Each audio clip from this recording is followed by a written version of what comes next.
Welcome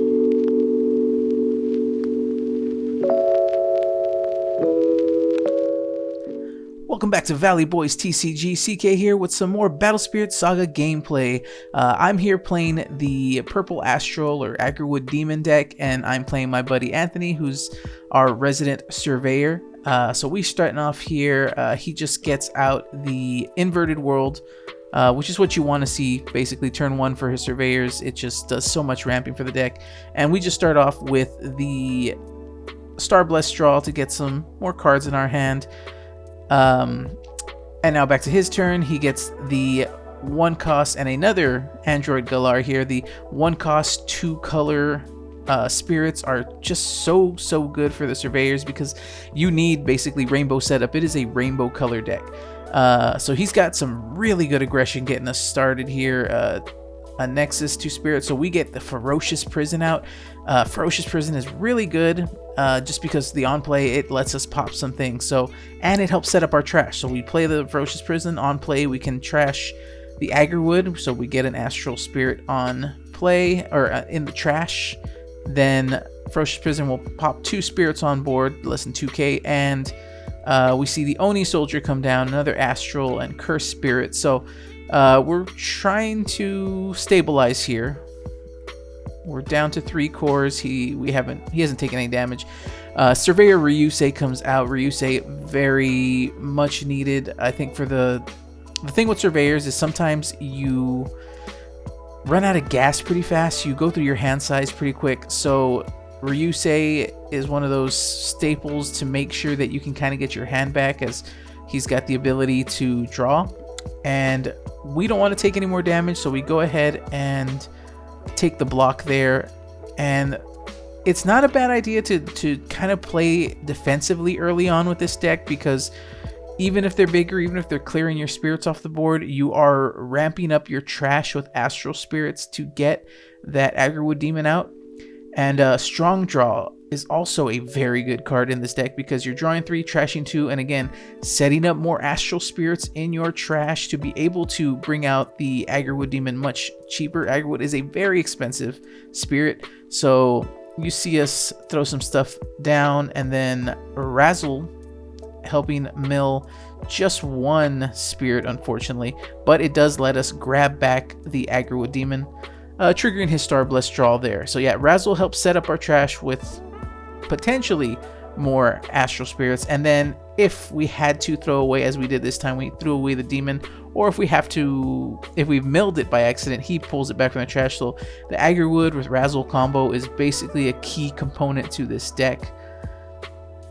And we're just deciding, we realize, hey, we can go ahead and swing in here. He can't block it, and we'll be able to remove 1 core, thus removing Ryusei from the game. So we go ahead and finally chip him some damage and do some board control there. Now, it is dangerous for us here. We do not have a burst set, which means we haven't seen Ice Wall, and he can just flood the board back relatively easy. He's got the cores. So we see 2 Ryuseis come in, which means he doesn't have much else. And funnily enough, I believe that should have been 2 costs for both of them, because I don't believe Ryusei has a red reduction, so having the first Ryusei doesn't reduce the second, so both should have cost 2. But it doesn't matter. He could have sequenced it the other way around. Instead of playing Ryusei first, he could have played Naga or Puff, so it comes out the same way, because then they would have reduced the cost for the second one. So he's got enough on board. We go ahead and do a Deadly Balance there to remove 1 of the attacking spirits, but he still has enough on board to just go in. Unfortunately, we didn't have a way to stop him from the aggression. Once Surveyors gets going, it's really hard to stop it. So on to game 2, and it looks like, I believe we're going second. Yeah, so he starts off setting a burst, paying the 1 for the Android Galar. Very good start. Just very easy start, getting the choice reduction on board. Yeah, see, Anthony's been playing this deck for a while, and we just throw down a Sky Shadow. Not the greatest, but I don't think we really have much going on in our hand, so we're just going to have it as a defensive spirit, and plus it's Astral, so we can let it sacrifice there. Oh, looks like we're not. Looks like we're going on the offense. Interesting choice here. I guess we're trying to bait a block maybe. But yeah, so if you've seen any of our videos, you know we have a lot of surveyors, and that's because this is basically the only deck that Anthony plays, and he has mastered the surveyors. And honestly, it's the one deck I just cannot get around. He always seems to out aggro me, outbeat me. It's the one that I know if I want to answer it, I should probably just play blue. The biggest, scariest card that we joke around at locals, everybody needs to sideboard in Raging Tide for whenever you play Surveyors, because we know he's playing Surveyors. Everybody can sideboard in Raging Tide and just, you know, get the win. But we don't do that. We don't counter for the one Surveyor. I don't think anybody actually puts Raging Tide in the deck because, you know, we want to have fun. We don't want to be too overly competitive on our Surveyor here. So we see the puppet come down. It's got some core removal, and now he's got the inverted world set up. So Naga will come down for one. Actually, no, for free, because he's got enough reduction on board with the inverted world as it can be treated as other colors.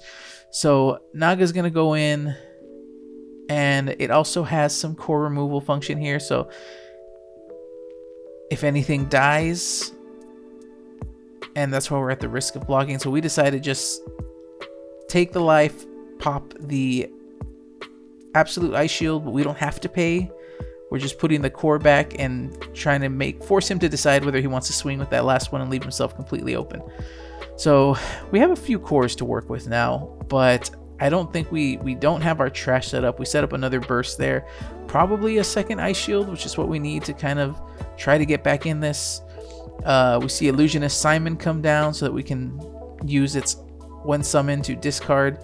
Now, funnily enough, we do get to draw a card, because when you discard a white card, you get to draw a card, and Absolute Ice Shield is the only white card in the deck. But unfortunately, we do, fortunately or unfortunately, it's a double-edged sword there. It gets us the extra draw, but we just lost one of our ice shields, and we just procced one, which means we're hoping that that one that we set in burst is another ice shield, but we're running low on them.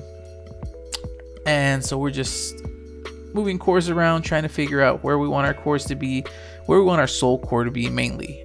We got to be careful where we leave the cores, because again, he can core strip something and pop it. So we're gonna let the puppet go in.